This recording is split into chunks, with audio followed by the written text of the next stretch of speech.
I will give you.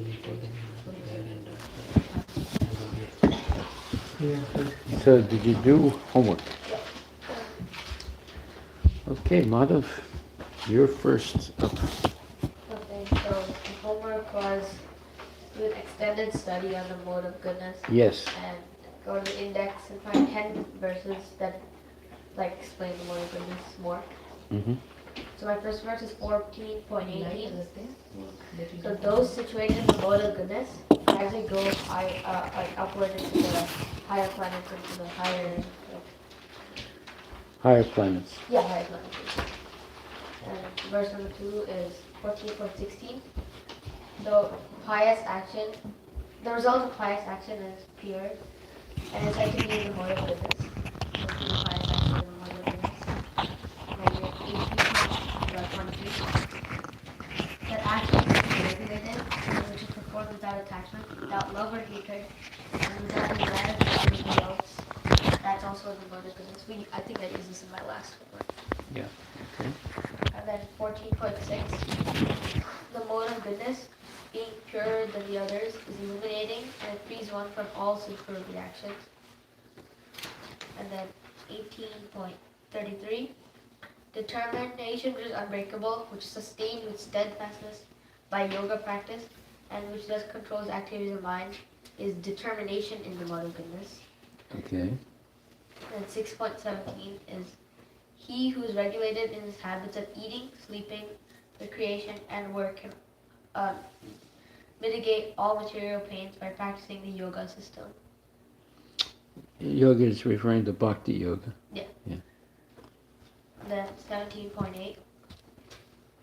Foods dear to those in the mode of goodness increase the duration of life, purifies one's existence, and gives strength, health, and happiness and satisfaction. And then 7.03. Om Tat Sat. These three symbolic representations were used by Brahmanas while chanting the hymns of the Vedas and during sacrifices for the satisfaction of the Supreme. Like doing this was in the mode of goodness. Mm-hmm. 17.10. Food prepared more than 3 hours before being eaten. Food that is tasteless, decomposed, and putrid. And food consisting of remnants and untouchable things is dear to those in the mode of darkness. So this is what to not make when you're in the mode of goodness. Right. And then 17.20, the last verse.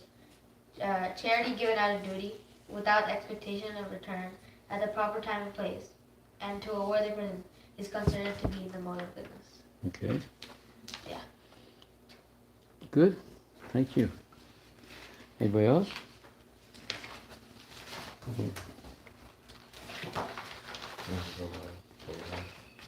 sent mine to.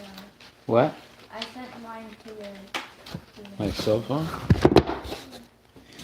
Something आपने wrong. लिखा है बेटा उसमें? और भी लिखा भी नहीं है। और टाइप किया। Something wrong with my cell phone. I don't know why. Something's wrong with my cell phone. I don't get any email. I haven't gotten any emails for 3 or 4 days.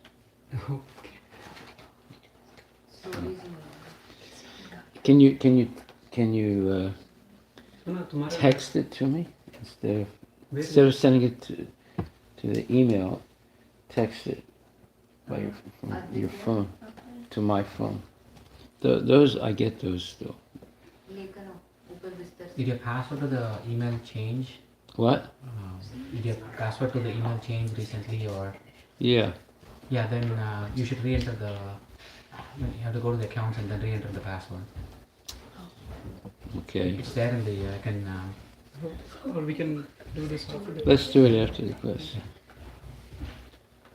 अगर से बेटा मेरे को तो मैं ठीक करता हूँ उसको. I hate that when they, do a give more things. They say you need to get your security update, this update, that update. As soon as that happens, everything changes. So you did update your password recently? I think the main thing was that I was forced to submit to them updating and changing things in my Oh phone. yeah. System update happened probably. Yeah. They forced me this time. Okay, so you did homework? Oh yeah. Okay. I'm putting that real quick. So Agastya got his Bhakti Shastri degree. Congratulations.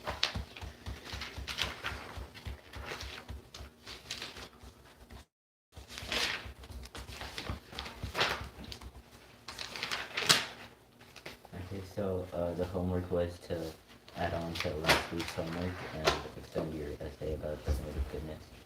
Uh-huh. And then in Bhagavad Gita 18.20, the translation enumerates one type of person who is situated in the mode of goodness. According to the purport, a person sees one spirit soul in every living being, whether a demigod, human being, animal, bird, beast. Speak a little louder. Speak louder and slower. Go ahead. Bird, beast, aquatic, or plant possesses knowledge in the mode of goodness.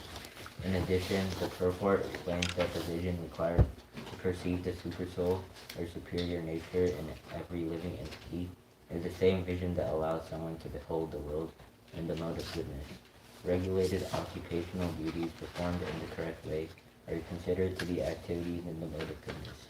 In Bhagavad Gita 18.23, it specifies by stating regulated occupational duties as prescribed in the scriptures in terms of the different orders and divisions of society, performed without attachment or proprietary rights, and therefore without any love or hatred, and performed in Krishna consciousness for the satisfaction of the Supreme, without self-satisfaction or self-gratification, are called actions in the mode of goodness.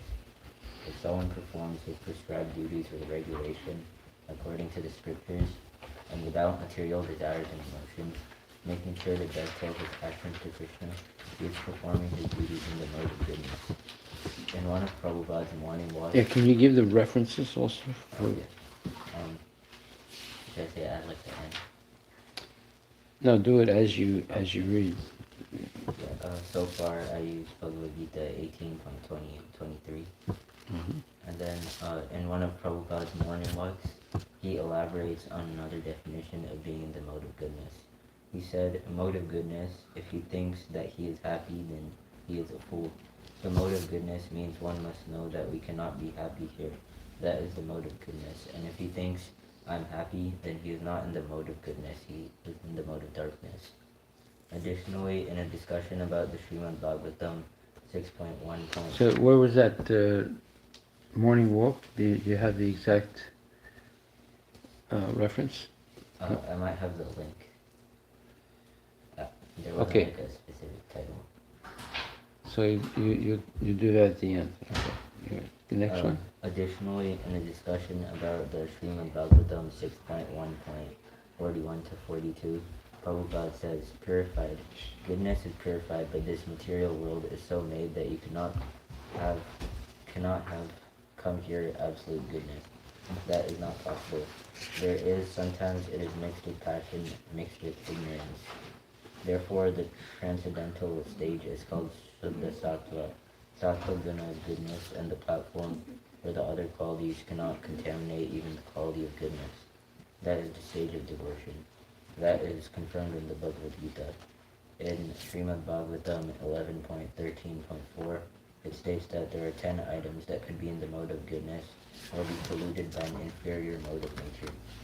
The items are the quality of religious scriptures, water, one's association with one's children or with people in general, the particular place, the time, activities, birth, meditation, chanting of mantras, and purificatory rituals. The modes of nature become differently prominent. So that's not the mode of goodness, or that is the mode of goodness. They could be in the mode of goodness, but they can get polluted by inferior modes of nature. So Okay. Yeah. That's it. That's it. Okay. All right. Did it?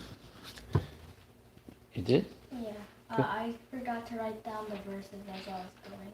Okay, that's all right. Just read. The manifestation of a living force in everybody is because of the superior nature of the Lord. So to see the nature of a person, the person has to see in the mode of goodness. When someone performs their duty only because they want it to be done and renounce all attachment to the fruit, a renunciation is told to be in the mode of goodness. Okay. A person in the mode of goodness does not hate anything or anyone who irritates or disturbs him. He works in the correct place or time without getting distracted. Goodness in the material world is said to be the highest quality, but this type of goodness is different from the spiritual or transcendental goodness. Transcendental goodness is when you are not attacked by the other modes like passion and ignorance. When the mode of goodness is developed, people will see things as they are. The manifestation of the mode of goodness can be experienced when all the gates of the body are illuminated by knowledge. Mm-hmm. The mode of goodness being better than the others is illuminating, and it frees anyone from all their sinful reactions. Yeah. That's it? Yeah. Good. Anybody else? Yes, Rhea. Go ahead. So, should I read the previous homework as well, or just the add-on that I have? You didn't read the previous one last week, right? No, I did. You did, okay, just to add on then. Okay.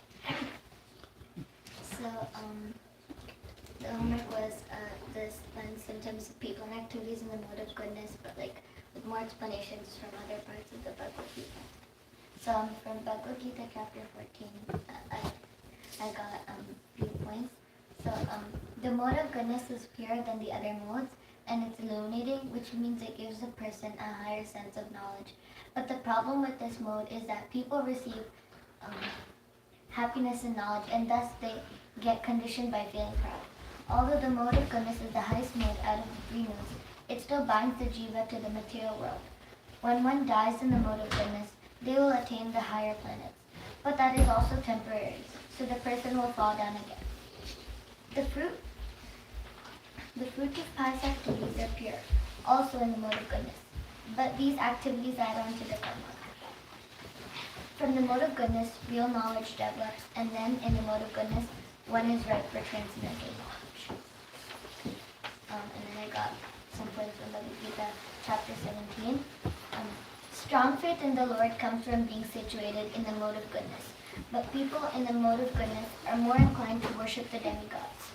And then the foods in the mode of goodness are described to increase the duration of life, purify one's existence, and give strength, health, happiness, and satisfaction.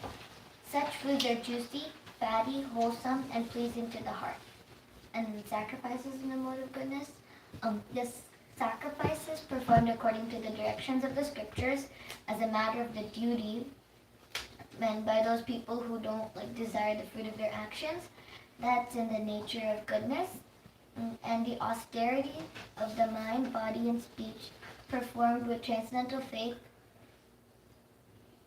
by one not expecting material benefits but engaged only for serving Krishna is called austerity in the mode of goodness.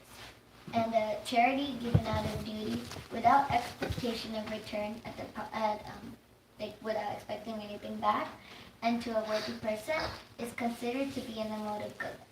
So the essence is, although the mode of goodness is the highest mode out of the three modes, it still binds one into the material world. So the performance of Krishna consciousness is the most recommended because it is above the modes and it is eternal. Good, very good. Anybody else? Yes? The mode of goodness. 17.12. Men in the mode of goodness worship the demigods. 14.11. When the 9 gates of the body are illuminated by the symptoms of goodness. Now, when it says they worship the demigods, why would they not worship Krishna? Well, I'll explain that. Because The mode of goodness, there's a difference between the mode of goodness and transcendental goodness. So the mode of goodness, one can still have some material desires. Right? And to satisfy those material desires, they would usually want to worship demigods. But there's an important verse that you should all learn.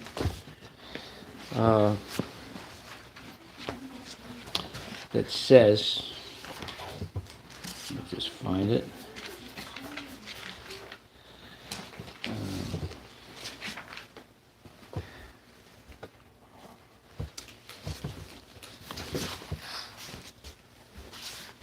If you have the Bhagavad Gita, it's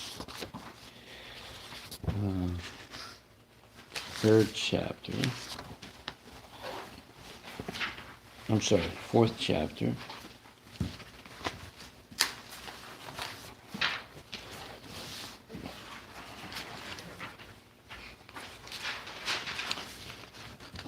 Verse number 11 in the purport, at the end of the purport. And it's Srimad Bhagavatam 2.3.10. Akama sarvakamava moksha karma udaradi tivrena bhakti yogena yajeta purusham param. Whether one is without desires, which is the condition of the devotees. Devotees don't have any material desires. Or is desirous of all fruited results, that would be the karmis. Or after liberation, that would be the jnanis. One should with all efforts try to worship the Supreme Personality of Godhead for complete perfection, culminating in Krishna consciousness. So this means even if you don't have any material desires, or if you have so many material desires, or if you just want to be liberated from the cycle of birth and death, still you should worship Krishna, right? But most people in the mode of goodness, they will worship the demigods because it's mixed with some passion and ignorance. Okay. So that's why it says people in the mode of goodness will worship the demigods. It doesn't say they'll worship Krishna. Okay, go ahead. 14.11. When the 9 gates of the body are illuminated by the symptoms of goodness, they are said to be in the mode of goodness. 18.9. Okay, the symptoms of the mode of goodness are one has control of the mind and the senses. They don't think that they are a proprietor. They think that Krishna is the supreme proprietor. They live a very simple life.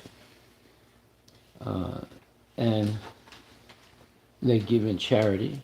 They do a lot of charity for spreading Krishna consciousness, helping people. They are regulated in their behavior, in their daily habits. They go to bed early, they wake up early, they attend spiritual programs, they chant their rounds. So these are the symptoms of people that are in a mode of goodness, right? Okay, go ahead. 18.9. When one performs his prescribed duties and renounces all attachment to the fruit of his activities, he is said to be in a mode of goodness. 14.18. Those in the mode of goodness slowly go to the higher planets. Those in the mode of passion live on the earth, and those in the mode of ignorance go down towards the lower planets. 14.14. Right. Go ahead. 14.14. When one dies in the mode of goodness, they go to the higher planets. 17.20.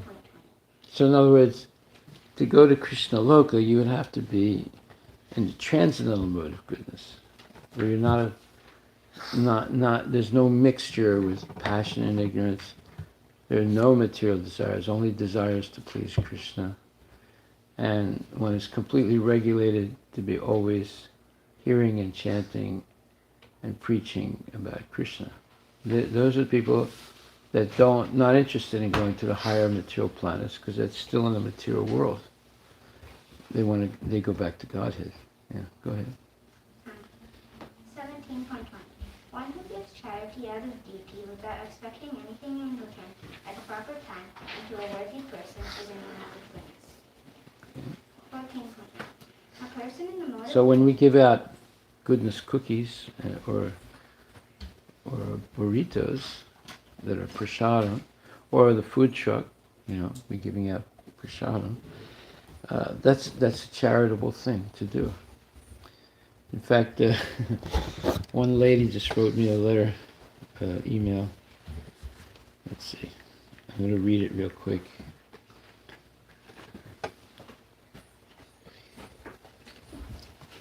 And she says, "Hi, Harry. My name is Nancy Johnson. I'm the communications manager at Metro Parks, Tacoma. And about a 30 or 35-year long friend of mine, Laura Pitchard." Let's see.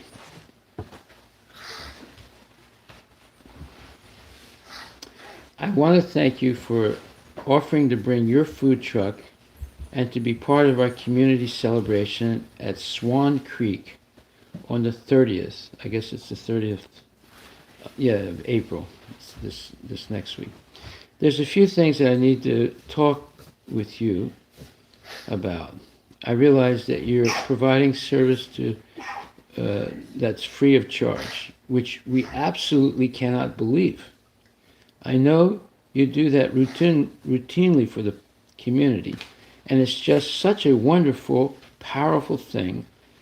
I've watched on Facebook Live a number of occasions prior to us even planning this event with what you do at the Asia Pacific Cultural Center. And it's just pretty astounding. I'm hoping that you can call me.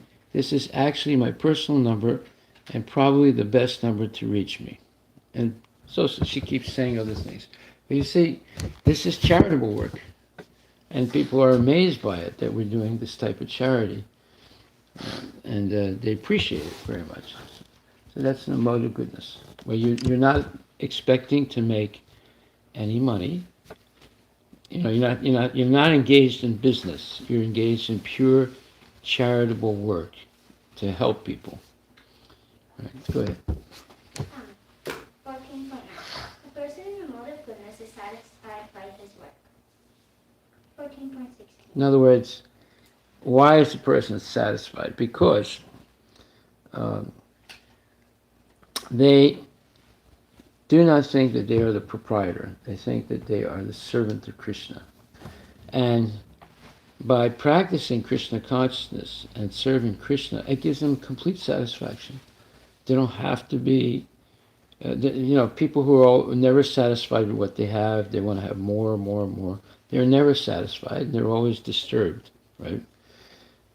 But the devotee who's in the mode of goodness and transcendental goodness, they're very satisfied with simple things in life. They don't need a lot of different things.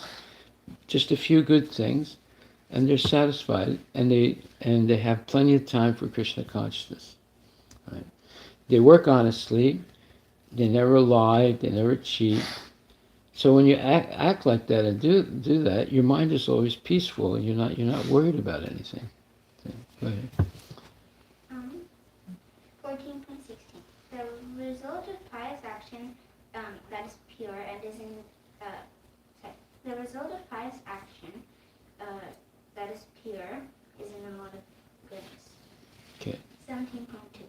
According to the modes of nature, one's faith can be of three types: in goodness, in passion, or in ignorance. 14.6.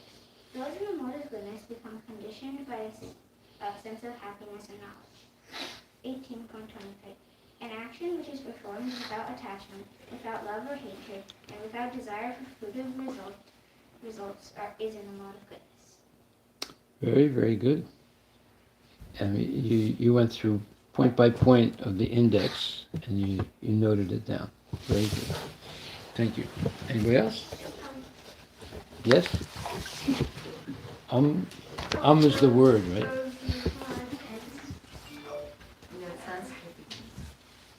Okay. I didn't write it down, but I found some verses which talk about the mode of goodness. Okay, let's hear what those verses are. 14.6. O sinless one, the mode of goodness being purer than the others is illuminating, and it frees one from all sinful reactions. Those situated in that mode become conditioned by a sense of happiness and knowledge. And then So when it says they become conditioned, does that mean they become liberated? no, they become, I guess, bound by a sense of happiness and knowledge. Yeah. The same as liberation. Yeah. And let's see, who read that one quote? Did you read that quote? That if the person says they're happy, they're not actually in the mode of goodness. Who read that quote? Oh, you did? Yeah. Yeah. Okay, read that quote. You have it? It's on that computer. Okay. Well, go ahead, Sanskriti. He'll get the quote. Read that one again. The one we stopped on. The verse? About the mode, the person is happy in the mode of goodness. Which one was that? 14.6. 14.6. Yeah. Okay. Go ahead. Keep going. It says, in the purport, it says that a man in the mode of goodness is not so much affected by material miseries, and he has a sense of advancement and material knowledge. The representative type is the Brahmana, who is supposed to be situated in the mode of goodness. This sense of happiness is due to the understanding that in the mode of goodness, one is more or less free from sinful reactions. Actually, in the Vedic literature, it is said that the mode of goodness means greater knowledge and a greater sense of happiness. Right. And so what is the quote you said? It was in a morning walk. Yeah. If you, in the mode of goodness, if someone thinks that he is happy, then he is a fool. The mode of goodness means one must know that we can't be happy here. Okay, read it louder and slower so everyone can hear. No one's hearing you. Mode of goodness. If he thinks that he is happy, then This is a quote by Srila Prabhupada on a morning walk. if he thinks that he is happy, then he is a fool. The mode of goodness means one must know that we cannot be happy here. That is the mode of goodness. You see, and what you read what you just read. The last line. Actually, in the Vedic literature, it is said that the mode of goodness means greater knowledge and a greater sense of happiness. Right. So, why is Prabhupada saying if you think that you're happy, you're a fool? Right? Read it again. That last thing. If he thinks that he is happy, then he is a fool. Yeah. Okay. So why would Prabhupada say that when it says that someone in the mode of goodness is satisfied with his knowledge and he's happy? Because it says if you have knowledge, the fundamental knowledge is that this world is filled with miseries, like birth, death, old age, and disease. So you can't be happy here. That's right. See, so if the person in mode of goodness feels happiness, it's actually a sign that they're still conditioned. Now, it doesn't mean you go around being gloomy and always lamenting or always being negative. It just says that a person in mode of goodness understands, and write this term down, the transitory nature of life. This word transitory is a very good point. Let's look it up in the dictionary. Transitory.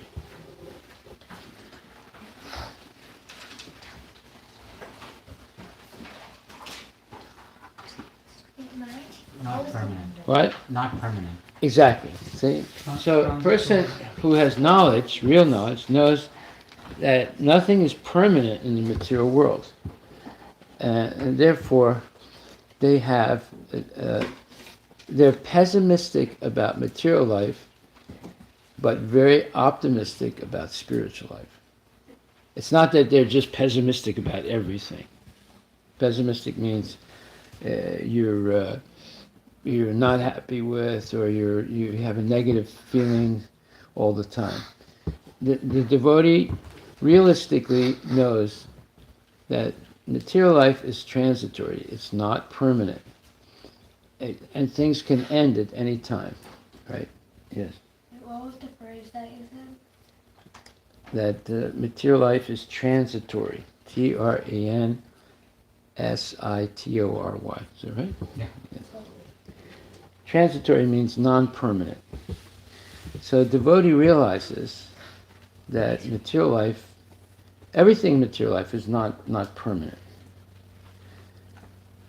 But, so the devotee has a, let's say, a pessimistic view of material life, but very optimistic view of spiritual life. Optimistic means plenty of hope, plenty of excitement, plenty of joy, basically, about spiritual life. So, let me show you something that's very interesting. I hope I can find it. This was on the internet.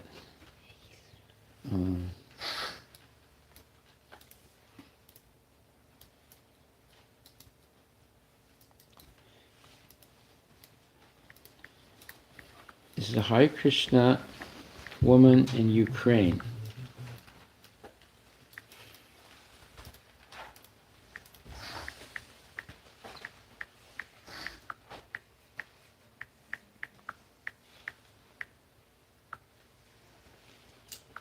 Let's see if I can find it.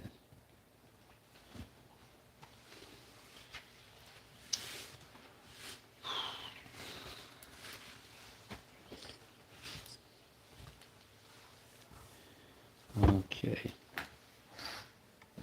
I might not find it. Okay.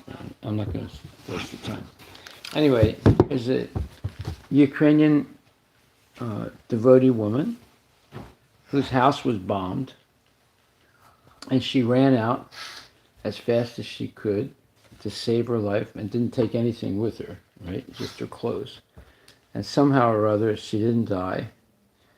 And because she's a devotee, I guess she went to the temple first. Maybe not. Somehow or other, she went to a farm where the devotees are taking care of Ukrainian devotees whose houses have been blown up or who have run away because there's war. And they let her speak on a video, and she was basically crying the whole time, but thanking Srila Prabhupada that he made this movement, and that so many people, so many devotees from around the world sending money to help people like her, who basically just ran out of her house because it was being bombed. And somehow or other, she only had enough time to just save herself. She couldn't take anything with her, right? And but now she's so thankful that she's in a safe place with devotees. And she said the thing that really amazes her is that the Prabhupada made a movement in which devotees help other devotees and help people, and that without the devotees she would have been completely devastated. You know, so it's very interesting to see how life is so transitory. Here's a woman who's living in a nice house, who's peaceful, and all of a sudden there's a war. And now her house is being bombed, and all she can do is just run out as fast as she can so she's not killed. And the only thing she has left are her clothes.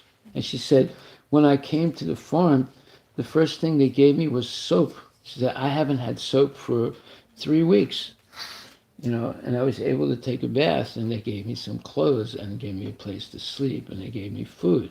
She said, and she was just crying out of her, you could call her, first of all, because of her difficult situation, but also because she was so thankful that devotees are so kind, right? And that there's such a thing as a Hare Krishna movement that she joined. She was a devotee, right?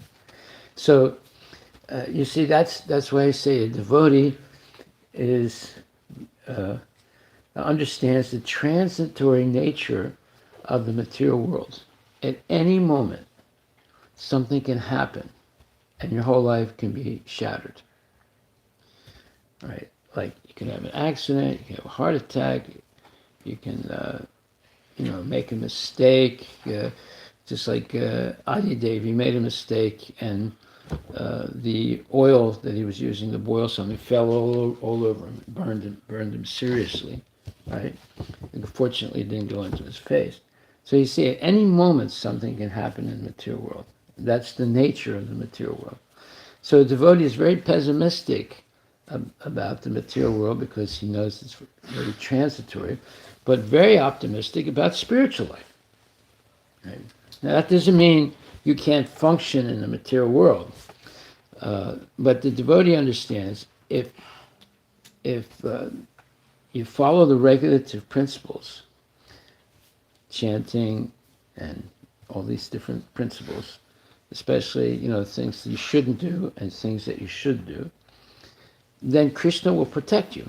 And even though all around you people can be dying or there can be problems or whatever, somehow or other Krishna is going to protect you, especially if you're a preacher, because that means you're actively helping other people to become devotees. Right? Especially like he really protected Prabhupada, who in his advanced age, it was guaranteed that he was going to die of, because he had severe diabetes, he had several heart attacks, he had 3 heart attacks, right? But yet, Krishna protected him, and he got his mission done, and then he left. Okay? So, we should never be negative about spiritual life, but we should have a realistic understanding of what material life is. It's transitory. It could change abruptly at any time. You know? And here's a real example of this woman who had to run out of her house with nothing but her clothes to save her life. Right? But fortunately, because she's a devotee, she was helped by the devotees, and she's safe now. And she's having prasadam, and they're having kirtans, and they're having artis and everything. That's why it's very important that we have farms, in case that there is some major problem, economically or politically or militarily, that we have a place that we can go to, because bombs fall on cities; they don't fall on farms that are far away, because there's no objective for the bomb to go there unless they make a mistake. But they throw bombs on cities, which is happening right now. The Russians are destroying one city after another in Ukraine. In 2 months now. Huh? 2 months. It's going on. Yes, it's going on. Yeah, it's terrible. Okay, so I found the morning walk. what? I found the morning walk. Okay, let's say what it is. I want you to send that to me. Okay. Yeah. Okay, so go ahead. It also says that in the purport, the difficulty here is that when a living entity is situated in the mode of goodness, he becomes conditioned to feel that he is advanced in knowledge and is better than others. In this way, he becomes conditioned. The best examples are the scientist and the philosopher. Each is very proud of his knowledge, and because they generally improve their living conditions, they feel a sort of material happiness. This sense of advanced happiness in conditioned life makes them bound by the mode of goodness of material nature. As such, they are attracted toward working in the mode of goodness, and as long as they have an attraction for working in that way, they have to take some type of body in the modes of nature. Thus, there is no likelihood of liberation or of being transferred to the spiritual world. Repeatedly, one may become a philosopher, a scientist, or a poet, and repeatedly becomes entangled and in some disadvantageous in the same disadvantages of birth and death. But due to the illusion of the material energy, one thinks that that sort of life is pleasant. Right. Okay, here's the video. Dnipro, Zaporizhia have come to us. Now we are waiting for devotees from Mariupol. It was promised that they will be evacuated through the green corridor. Most of the devotees have come from Kharkov, which is the most destroyed city. The devotees have lost their homes. They lost the opportunity to live a normal life, and we are glad that we can take care of them. It is very sad to see children whose parents cannot make a decent living now. But we are doing everything possible so that they have enough prasadam and have decent living conditions. We thank everyone who helps us in this. Hare Krishna. My name is Indra This is the Prabha. lady. I arrived from Kharkiv late at night yesterday. I lived in Kharkiv. I lived in a place where there was shelling. Our area was completely under fire. We lived in the corridor for 8 days. We tried to go to the basement. It was even worse. All these shells, rods, tanks, planes flew. I didn't know where to run, but by Krishna's mercy, the devotees called. Early in the morning, when the curfew ended, I took a small bag and ran very fast along the road. I prayed very intensely. Here the devotees greeted us very well. It was warm here. They gave us clean bedding. They gave us clean clothes, because I did not take anything. I only had the clothes I was wearing. They gave me soap. It is very valuable in our time, just to wash. You have no idea how grateful I am to those who take care of us now. Hare Krishna. Please accept my obeisances, dear devotees. Okay, you get the idea. I'm very grateful to this place. That's what it means by the world. The material world is transitory. At any moment, things can change, and we have no control over those changes. There could be accidents. There could be war. There could be economic downturn. There can be a civil war. There's so many things can happen. There can be earthquakes. There can be hurricanes, and your whole life can be turned upside down in just a matter of a few minutes. Right? And it's happening in the United States. Like, they have tornadoes, they have hurricanes, they have flooding, all these things. Right? So we're very lucky here. It's a relatively safe place, but nowhere is safe. Right? So therefore, a devotee has a pessimistic view of material life, but a very optimistic view of spiritual life. Because he knows, or she knows, that if we follow the regulative principles and we chant nicely and we engage in devotional service, Krishna is going to protect you somehow or other. Now, this lady was protected by Krishna. She should have died. Her house should have blown up and she would be dead. But even though she ran out of the house only with her clothes, she's now in a very safe place, and the devotees are taking care of her. Right? So, what I read, the first thing I read about this lady that we're going to go and feed a whole bunch of people on the 30th of April.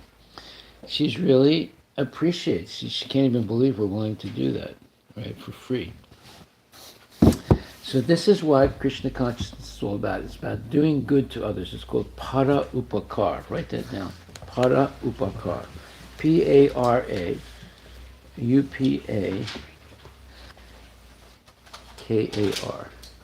Para upakar. It means doing good to others. So this, if you go on our webpage also, ISKCON webpage, it's written there that we practice para upakar. in our temple, trying to do good things for other people. Right. And what is our motto in the goodness cookie? One who does good is never overcome by evil. Right? That's a verse in Bhagavad Gita. So this acting in the mode of goodness is very important. And actually, if you act in the mode of goodness and practice Krishna consciousness, it becomes transcendental goodness. And then you're a liberated person, even in this body, even in this world. So we should learn, all you kids should be experts in how to live in the mode of goodness. Then you'll be successful in all your spiritual endeavors. And Krishna promises that. He says that if we act in the mode of goodness, and this is the first chapter, verses 32 to 35. He says, I think I read this last week. It says that Arjuna has addressed Lord Krishna as Govinda, because Krishna is the object of all pleasures for the cows and the senses. By using this significant word, Arjuna indicates that Krishna should understand what will satisfy Arjuna's senses. But Govinda is not meant for satisfying our senses. If we try to satisfy the senses of Govinda, however, then automatically our own senses are satisfied. So we should understand that. If you want to be satisfied, you want to be actually spiritually happy, then work to please Krishna. Everyone in this world is working to please themselves, you see. And that's called the material concept of life. But in Krishna consciousness, we learn to please Krishna. Krishna also has senses, like we have senses. So when you do arti, you're offering nice things for the pleasure of Krishna's senses. You're offering incense, you're offering water, you're offering food, you're offering wind, or the yak tail, and you're offering the different things, the peacock feathers and so forth. So you're dancing, you're singing for the Lord. So all that is to please the senses of Krishna. So what's saying here, Arjuna thought that Krishna should please his senses. But when you think in the opposite way, that I should please Krishna's senses, at that point you become liberated from the cycle of birth and death. And it says here, but Govinda is not meant for satisfying our senses.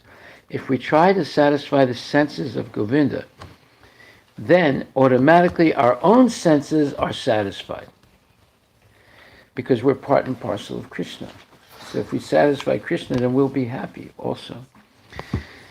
Materially, everyone wants to satisfy his or her senses, and he or she wants God to be the order supplier for such satisfaction. The Lord will satisfy the senses of the living entities as much as they deserve, but not to the extent that they may desire. So all our happiness and distress are already prearranged because of our previous karma. So we can't really change that. If we become devotees, then Krishna will protect us from the severe consequences of previous karma. But no one can stop completely karma. Krishna can reduce it so it doesn't hurt you. But something is going to happen, because the law of karma is, it must act. However, Krishna reduces it to something insignificant.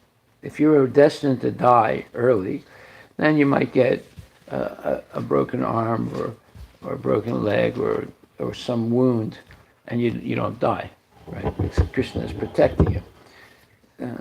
So the only guarantee we have is following the regulative principles, chanting our rounds, and constantly learning more and more about Krishna consciousness. Then Krishna will protect us. And every desire we have to please Krishna will happen. And that's what it says here. The Lord will satisfy the senses of the living entities as much as they deserve. That means according to their previous karma. But not to the extent that they may desire. So you can desire so many things, but you're not going to get more than what your karma is going to, it has allotted. But when one takes the opposite way, namely when one tries to satisfy the senses of Govinda without desiring to satisfy one's own senses, then by the grace of Govinda, all desires of the living entity are satisfied. So this is a secret. This is a secret. If we only have spiritual desires to please Krishna, there's no limit to how much Krishna will help us accomplish those desires. Like you want to build a temple, you want to have a food truck, you want to have a farm, you want to have a massive festival, you want to make more temples, you want to help people become Krishna conscious everywhere. All those things will happen because they're pure desires to please Krishna. You're not desiring for yourself now. You're desiring to please Krishna, right? But the materialist, he's desiring to please his own senses and his mind. And therefore he's working for self-satisfaction, where the devotee is working for the satisfaction of Krishna and Guru. Right? So it's a different consciousness. You don't have to change your body. You just change your consciousness. If we understand this, then you're going to go through life from one success to another, right? As long as the desires are pure, and you do not try and become, let's say, a millionaire. Krishna will give you all kinds of opulences, but you use everything in Krishna's service. You do not try and be an aggrandizer. Look that word up. A-G-G. Agrand. R-A-N-D-I-Z-E-R. Increase the power, status, or wealth of. Yeah. So you don't want to be an aggrandizer like Bill Gates or Elon Musk or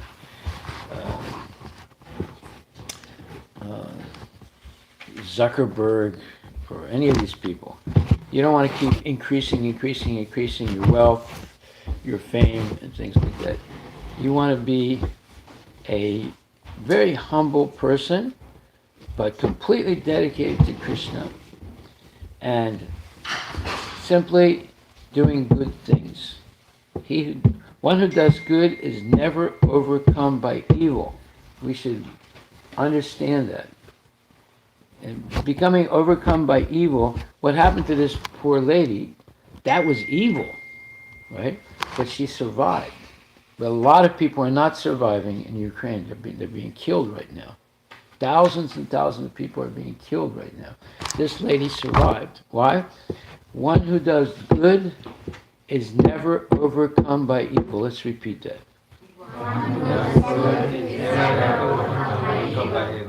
Right. So this should be our motto in life, to do good things that are based on pleasing Krishna. Okay, so did you finish? All right, go ahead. 14.11. The manifestation of the mode of goodness can be experienced when all the gates of the body are illuminated by knowledge. Purport. There are nine gates in the body: 2 eyes, 2 ears, 2 nostrils, the mouth, the genitals, and the eyes.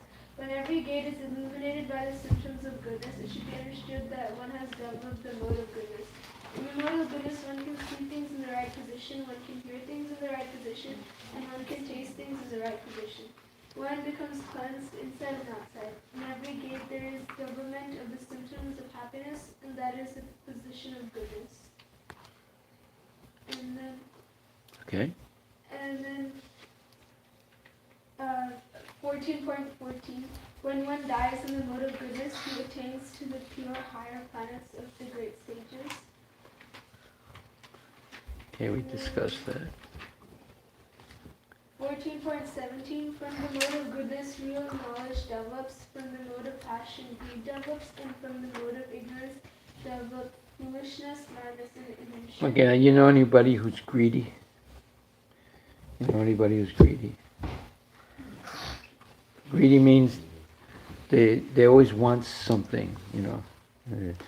They want to take it away from someone else, and they want to hold on to it themselves. You know anyone that's greedy? Huh? Myself. What? No, you're not greedy. That's why we're in this place. No. Greedy is different. All companies, most of the companies, Yes. they want to profit and then. Yeah, they're never satisfied. They never get satisfied. Whatever they get, they want more. So Elon Musk is trying to buy Twitter. So Yeah. He's greedy. He has so many things already. Why does he have to buy Twitter? Yeah, so greed is a very dangerous thing. Very, very dangerous thing. There's lust, anger, and greed. And they're all developed by the mode of passion. So, do you know anyone that's in the mode of passion? Huh? Yourself? But you're not very lusty, you're not very greedy yet. I hope you never get to be. But he who does good is never overcome by evil. So you should, and para upakara, you should always be thinking how to do good things for others that help them become Krishna conscious. So some people you can help, but if you say, oh, here, this is some prasad, and they say, what's prasad? You say, it's been offered to Krishna. I don't want that. So sometimes you have to not say too much, you know. Just like we say, well, we're having pizza tonight, right? Now, if you tell them, oh, this was offered to God, some people will not take it. Like, for example, Jehovah's Witnesses, if they come to your house, they're knocking at the door, they want to talk to you.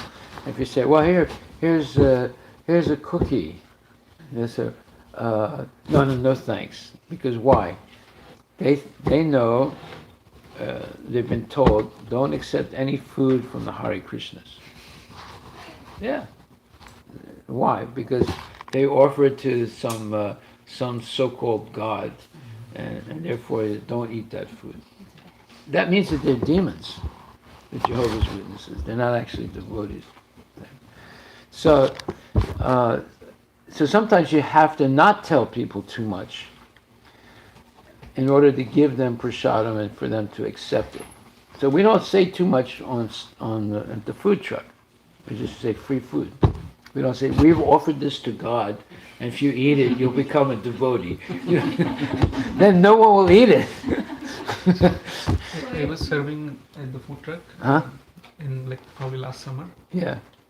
One kid came now from college, I think. So he asked me is this food offered? He's a Christian. Yes. Yeah. So I said yes. So he said, I don't want it. So can I just have tea? I said, even that is offered. No, you shouldn't have said that. Yeah, I mean, in that flow, it just came okay. So he didn't get anything. He didn't take anything and just left. You chased him away. Yeah. You did not do good to others there. That day, I messed up. You got angry. No, you see, you shouldn't talk about too much. If you say, was this offered? He said, is this offered to your God? Yeah. Did they say your God or what? No, he said, is it offered? Yeah, we're offering it to everyone. That's what you should have said. We're offering to everyone. You have to avoid saying that it's offered to God because the Christians will not, not all of them, but a lot of them will not eat it. And Jehovah's Witnesses definitely will not eat it. Right? So, yes. I have a question. As you said, you don't have to say that it's offered to the God. For example, if you make some food and then you offer it to Krishna at home and then give it to someone who has no idea about Krishna consciousness. So how are we helping that person become Krishna conscious, or how we are helping just by doing that? Well, it's called imperceptible spiritual advancement. Imperceptible. They don't understand it. You understand it. They don't understand. But they're going to get the benefit because they ate prasadam. And what benefit I will get that they ate prasadam? What? Will it be counted as a service, or will it be counted as a spiritual act for me? Of course. Of course. Because you gave someone, well, you cook something, you offer it to Krishna, and then you offer it to someone.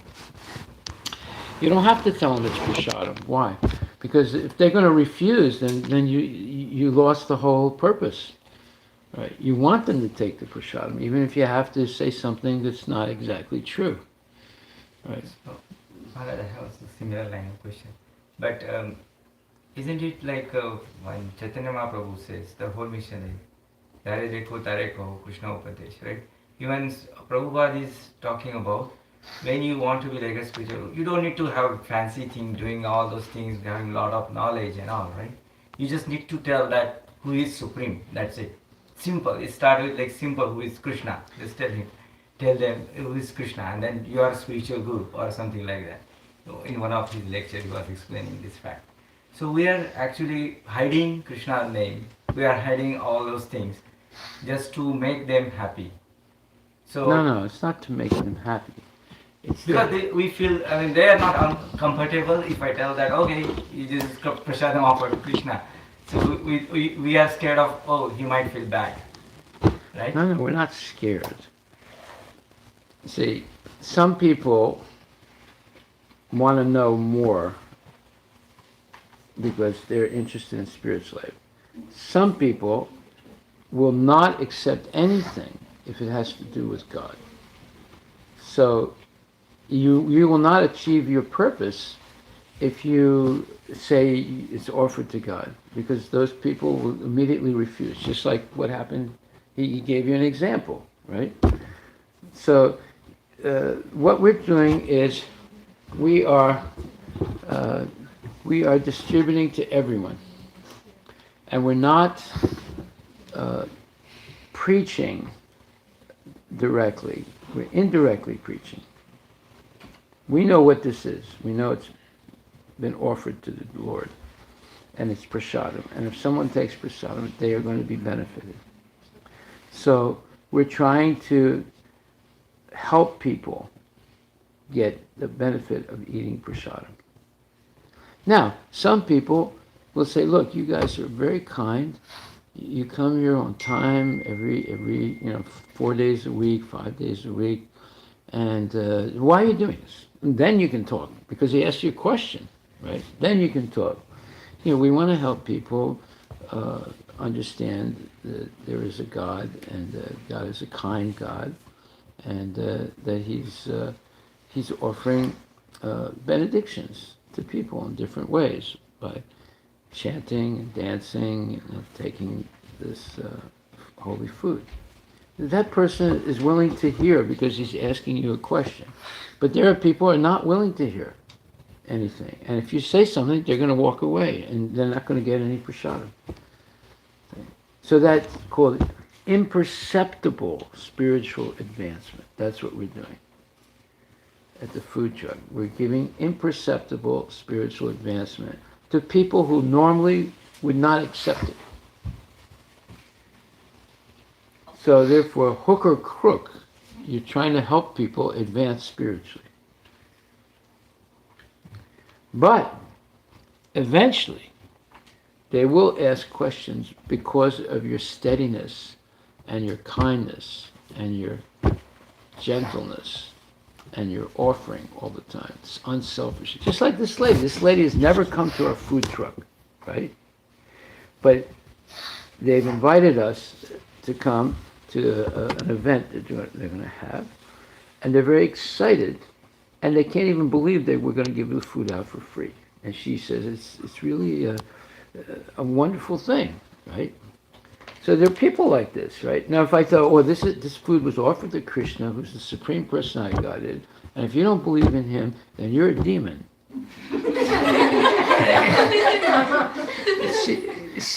That would turn everybody off, right? It's just like the Christians in the street, when they have the signs in the street, you're all going to hell. You're all going to hell. You have to surrender to Jesus right away. What do you think when you see that sign? Are you inspired by that sign? Not at all. It turns people off. You understand? So we don't want to be like that. We want to hook or crook. We want them to have prasadam and make some spiritual advancement in their life. And maybe say Hare Krishna once in their life, But if you are too insistent, right, then the people are they're just going to walk away. And they're going to tell other people, well, don't take their food, they put some magic in it, No, I've seen this. I mean, people say things like that. No, I think our family Huh? is even in India, in villages also, like in our hometown, whenever festival comes, we feed all the offerings to the women and the people who work in the fields. So some Christians, they ask in church, they teach them not to eat prasadam. Yes. So she comes, the working class, they come and say, whatever you are cooking, please keep it aside before offering and give that to us. See? Like that they keep saying. Because the Christians tell them, don't accept their food. Yeah. So my mother-in-law, sometimes she used to do that because they work whole year. So on festival she feels like giving them, but they don't accept prasadam. So she should lie. She should lie. Say, oh, no, we don't offer it to God. There's nothing wrong with lying in a situation like that. They are probably new converts, right? Or, they're forced. So why teach that in the church? Yeah. What? They teach that in the church. Of course, no. They are not Christians. They're teaching hate. They're not teaching Christianity. Their whole teaching is hate Hinduism. Kill it. Destroy it. Get rid of it. That's what they're teaching. They're not Christians.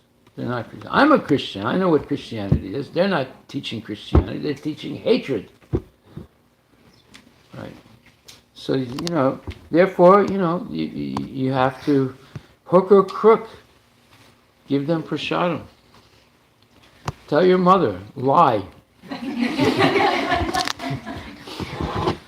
So why, even let's say if they're preaching in that village, why they are afraid of somebody eating prasadam? Because they will turn away from their Christianity and come back to Hinduism? Is that the fear?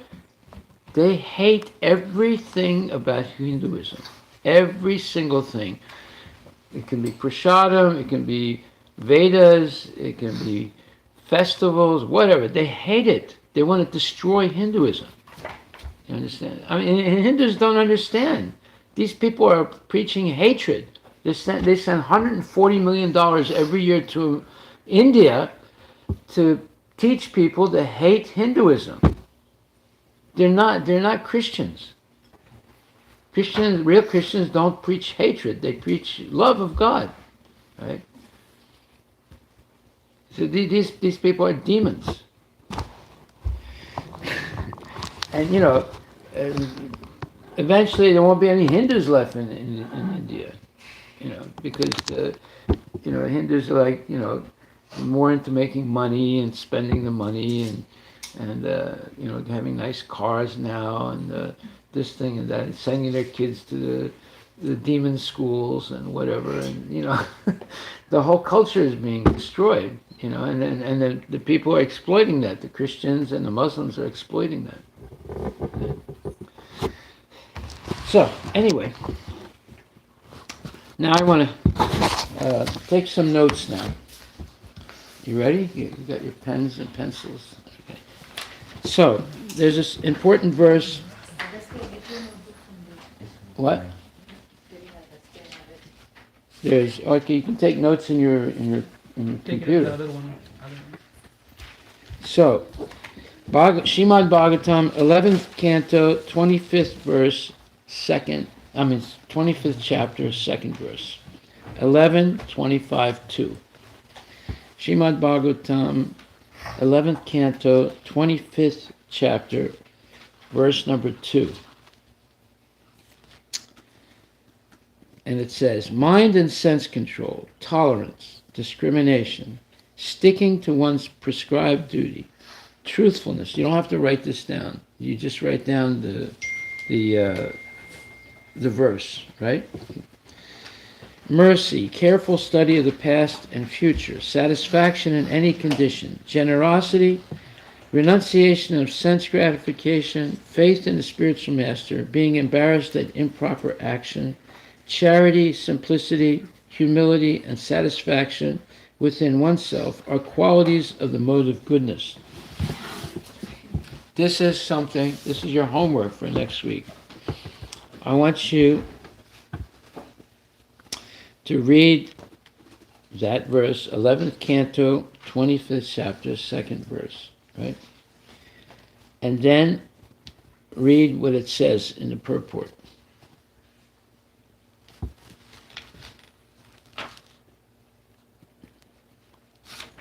Is it 11th canto, 12th chapter, 25th verse? No.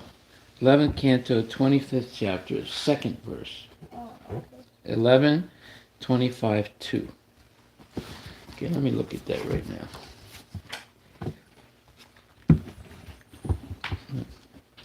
You got it? Okay, I just want to look at the purport. There's just a big translation, no purport. There's no purport. Okay. Okay, so I'm gonna have to send you the purport. We have to print this out. Oh, you have a copying machine here? Yeah, I have. Okay. I can print. Well, here's the purport. It goes on 1, 2, 3, 4, 5. I can take a picture for that and 5 pages. What? I can take a picture and send in the group. And I can copy it also, but You can take it from database. No. This is a different book. This is not Srimad Bhagavatam. In that one, there's no purport. In Srimad Bhagavatam, that verse, there's no purport. Here, there's explanation. I want you to study these points, right? This is the mode of goodness. It's a very good, comprehensive understanding of the mode of goodness. So Maharaj, I have a question. Yeah. Why are we talking about the mode of goodness? Because it's going to be the theme of this year's Ananda Mela. Okay? And I want you all to be trained to know what the mode of goodness is so you can explain it to other people that are going to be at and we're not just having one festival this year. We're having like 8 or 10 festivals. It's going to be really busy. Yeah. I don't listen many lectures, Maharaj, but as of now, whatever I have listened, whenever it says mode of goodness, they say in Krishna consciousness means you have to go above mode of goodness. Yeah. But you go above it by coming to the mode of goodness from the mode of passion and ignorance, because in the mode of goodness you can learn. And so for a lot of lectures, there is no, like they say like Mana Seva, Madha Seva. So at a lot of places that ISKCON gets criticized for not operating on the mode of goodness and only just talking about getting liberated and going back to Krishna. Most of the lectures are in that way. This is first time like we are talking, and then there will be theme of Anand Mela, of mode of goodness. It's just like little confusion. No, if you're in the mode of goodness, you can learn something about Krishna consciousness. Yes. So that's what we're trying to do. Because everybody out there is in the mode of passion and ignorance. There are very few people that have a little bit of mode of goodness. They're all passionate and ignorant. So it's impossible to understand anything about spiritual life when you're regular or when you're under the influence of passion and ignorance. But if you come to the mode of goodness, you can begin to understand. And that's the platform that we want to bring people up. You can't educate anybody, kids or adults, who are in the modes of passion and ignorance. Yeah, you can tell them how to do computer, programming, this thing, that thing. You can teach them those things, but you're not going to teach. You won't be able to teach them anything about Krishna consciousness or God consciousness because they're overwhelmed with making money and spending it for sense gratification. They're overwhelmed. 24 hours a day. That's their that's all they talk about. Oh, you have the most recent digital telephone. Oh, this thing, that thing. They're going crazy over gadgets and spending money and this thing and that thing, and going on the Elon Musk's spaceship and having a spa in outer space where they go swimming in the spa. Did you know that? He's building a spa in outer space. You know how much it costs to go up there? That's $150,000. Now, you're not going to go there. But there are people who have the money that want to go to his spa in outer space. Did you see that advertisement? Yeah, look it up. Elon Musk is advertising a spa in outer space. Did you know about that? You want to go to a spa in outer space? Get a massage in outer space? At one point, there's going to be a mall on the moon. What? At one point, there's going to be a mall on the moon. Yeah, sure. There'll be a mall in outer space. No, not on the moon. You can't go to the moon. But they can go like 400 or 500 miles out of, into space. That's all they go. It's 400 or 500 miles. No, they can't go any farther than that. You see that? No. Elon Musk is going to make a spa in outer space.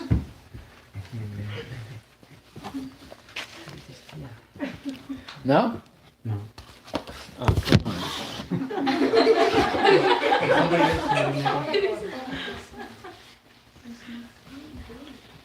You didn't see that?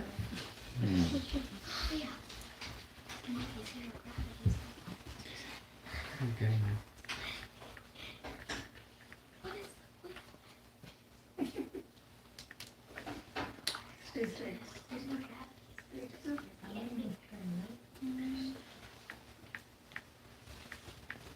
Let's see if I can see that.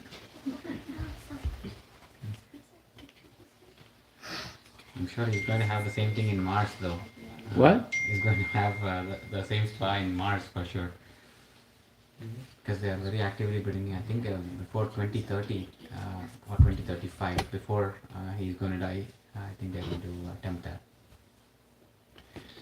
Okay, anyway, we'll look it up another time. So. Yeah, she found it. Yeah? Hot Springs Spas and SpaceX to launch Spa Man this year. Okay, say that again.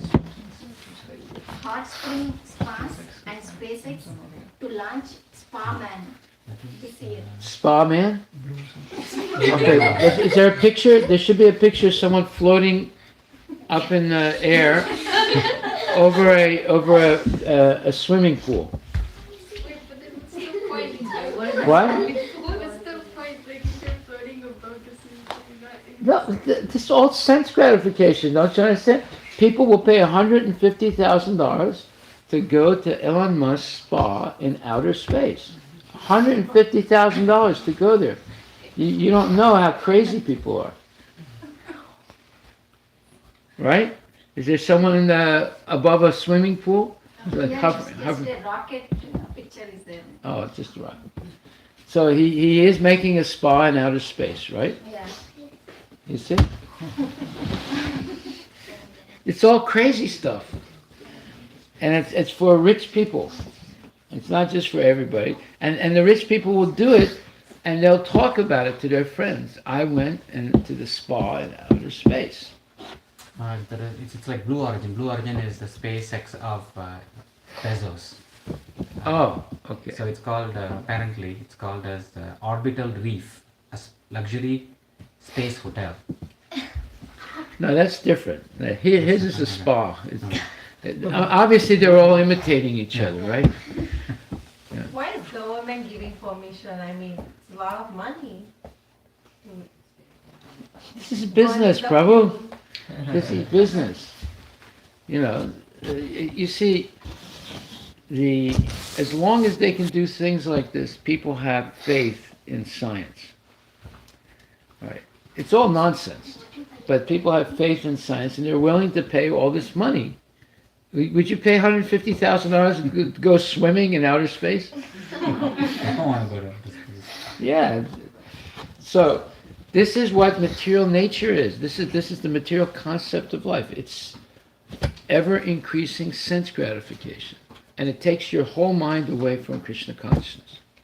Right? And because of that, people are suffering in this world tremendously. And the distance between people who are poor and people who are rich is getting bigger and bigger all the time, until there's going to be an explosion. Right? Where there's so many poor people and there's just a few rich people, the poor people are going to revolt at a certain point. Right? Because it's not normal. You know, it's not normal if someone has so much money and other people are just struggling month to month to make a living. Now you're not in that condition. You guys are considered like rich. If you make more than $100,000 a year, you're considered rich, right? Because there are people that only make $30,000 or $40,000 a year, right? And but you're not actually rich, but you know at least you have a better income than most of the people in the United States, right? And you're living in a place that is relatively quiet and safe, and clean. Right? Go and live in Detroit. You'll see what hell is. Or Philadelphia, Atlanta, Los Angeles, you know, you'll see what horrible it is to live in those places. Okay, so now your homework for next week is this verse, and Bihari Prabhu is going to send you the purports. I want you to study this. And this gives a very good explanation of what it means to be in the mode of goodness. And if you, we're going to have a festival on, we're going to have a festival at the farm as a practice session, and then we're going to have the color festival, and then the vegetarian vegan raw food festival, and then Ananda Mela. I want you to get trained, and we're going to have a big booth, living in the mode of goodness, right? And I want the kids to be in that booth explaining to people what is the mode of goodness, and then showing them, you know, you have goodness cookie, you have cows, you have all these different things that, but I want you to know the philosophy, and the philosophy is going to be this thing that Bihari is going to send you. And I want you to know it and be able to explain what is the mode of goodness to other people. All right? Because if people live in a mode of goodness, then they'll be able to understand Krishna consciousness, they'll be able to adjust their lifestyle to goodness, and the world will be a peaceful, happy place, because there won't be lust, anger, greed, madness, illusion, and enviousness. These are the things that destroy this world today. And you can see it. You just look at this whole war in Ukraine is unnecessary. There was no reason to have it. It was only because the United States pushed NATO to expand right up to the border of Russia. And Russia will not accept it. Just like the United States did not accept that Russia put missiles in Cuba in the 1960s. They did not accept it. You know, they said, we were going to have a nuclear war with you. You take those nukes back to Russia, otherwise we'll have a war with you. And they almost had a war at that time, but fortunately Khrushchev took back the nukes. But we're doing the same thing to them. We're putting NATO. NATO has nuclear weapons, everything, right on the Russian border, and that's why this. And Putin kept saying for like 4 years, I don't want NATO on my border. Right? Don't do it. And the United States has been pushing to do it. Right? That's why this war is going on. It's unnecessary. Ukraine did not have to be a member of NATO, and nothing would have happened. There would not be a war. Right? So, therefore, it's all because of lust, anger, and greed. There's no motive goodness involved. It's all this nastiness, right? Everyone wants to be the Superman of the world. Okay, we'll stop right there. We want to spread the mode of goodness in America, starting with Seattle. If we do this, you will be part of history. They'll write, somewhere in 2022, this movement started by a group of kids to make the mode of goodness the culture of America. So now you have to learn what the mode of goodness is. That's your homework. Okay? Do we need to write anything? You can write something if you want. You can write something if you want, but best thing is to read this and at least memorize one or two of the points. Right? Just start like that. Memorize. If someone says, "What's the mode of goodness?" You say, "Well, I can tell you the first 2 points of the mode of goodness. First of all, is controlling your mind and your senses, and then you explain what's in that." Okay? Haribol. So, I have a question about this. So now, how can do you have everybody's email or? Yeah, yes. So we are in a WhatsApp. You have Sanskriti's email? The group, yeah, she should be part of group, right? Yes, yes, Maharaj. We are in the group. Everybody's I'll your mother is there.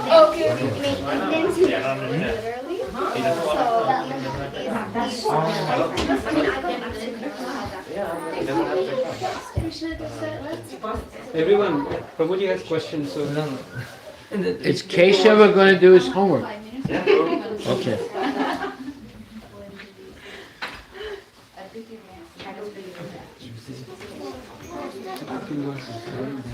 You want to go to Elon Musk's spa in outer space? If I have the money. It's a lot of money. Yeah, so we gotta get to that. We gotta get to there first.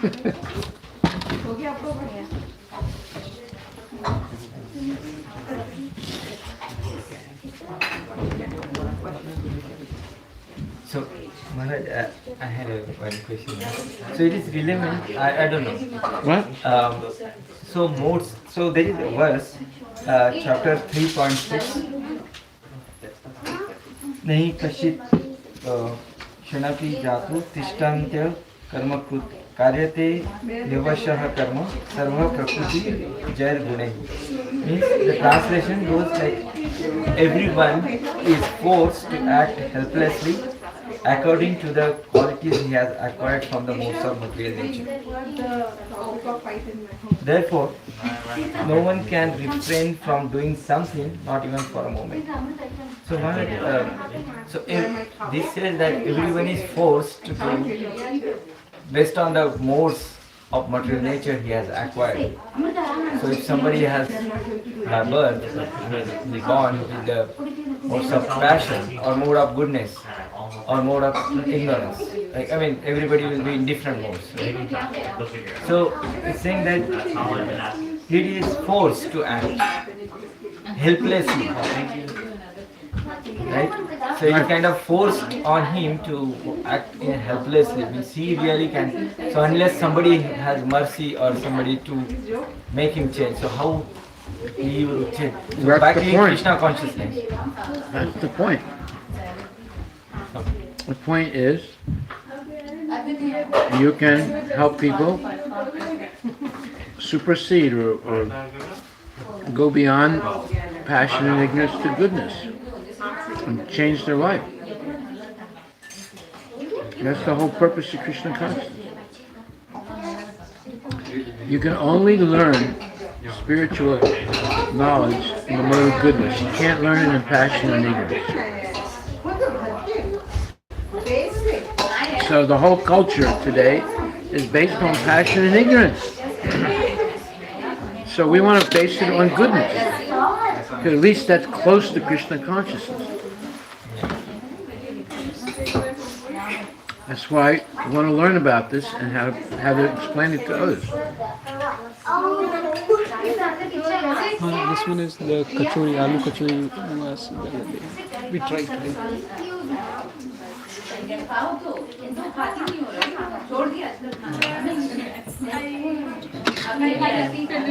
Huh?